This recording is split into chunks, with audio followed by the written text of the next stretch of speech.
स्वागत है दोस्तों हमारे YouTube चैनल नारी संवेदना मृदुला सिन्हा के उपन्यासों के संदर्भ में लेखिका डॉक्टर रमा पद्मजा वेदुला।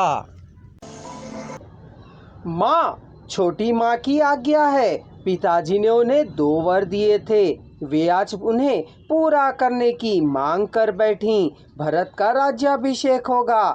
नहीं, आज मेरे कान क्यों नहीं फट गए? मैं मर क्यों नहीं जाती? यह कहती हुई नीचे गिरी सीते को अपनी माँ को संभालते कहते हुए पिता की आज्ञा के पालन हेतु उन्होंने प्रस्थान की आज्ञा मांगी। सीता ने तटस्थ भाव से कहा, मैं भी आपके साथ चलूंगी। राम ने मना किया पर सीता नहीं मानी और कहने लगी, राम, मैं हट नहीं कर रही हूँ, मुझे तो आपके साथ चलना ही है। तहस बहस के पश्चात लक्ष्मण भी राम सीता के साथ वन के लिए प्रस्थान किए। यह देख जीव जंतु प्राणी रजा प्रजा आदि अपनी उदासी दर्शाए और बिलख कर रोने लगे। पुस्तक के 3रे खंड में उपन्यास का वनोत्सव आरंभ होता है। तीनों वन के लिए प्रस्थान करते हैं। कर्म की गति भी अटल है।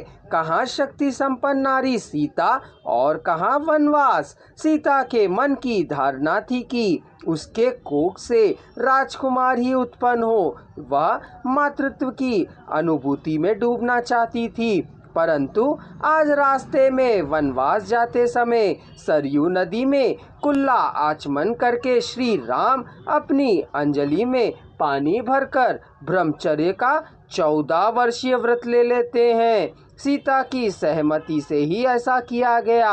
राम के साथ ही सीता ने भी ब्रह्मचर्य व्रत का संकल्प लिया। शाम होते होते वे तमसा नदी के किनारे पहुँचे। वहाँ का दृश्य मनोरम था। तीनों ने वनवास की पहली रात वहीं गुजारने का निर्णय लिया। राजमहलों का बिस्तर छोड़कर आज पहली बार धरती की खोख में सीता नींद लेने लगी। अयोध्या नगरवासी शोक में डूब गए। सीता भी अविचल होकर रह गई।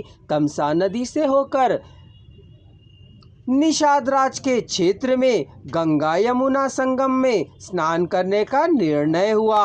वहीं उनकी मुलाकात गुह से होती है। गुह अपने गांव आमंत्रित करते हैं, परंतु राम कहते हैं कि पिता ने मुझे वनवास दिया है, मैं वहीं रहूंगा। वहां से होते हुए भरद्वाज ऋषि के आश्रम पहुंचते हैं। रास्ते में नाविक ने कैकेयी को दोष दिया, किंतु राम आदर्श पुरुष मुस्कुराकर विधि का विधान कह चुप हो जाते हैं।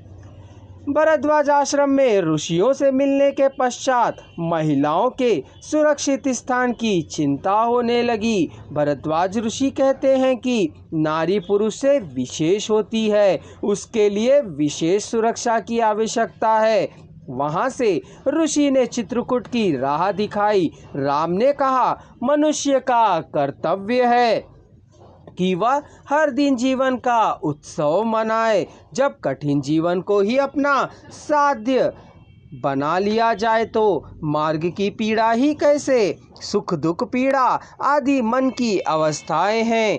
तीनों मिलकर आगे बढ़े। अंधेरे को चीरते चीरते तीनों मंदाकिनी नदी के किनारे पहुँचे। लक्ष्मण ने नदी किनारे कच्ची सामग्री और लकड़ियों का इंतजाम किया।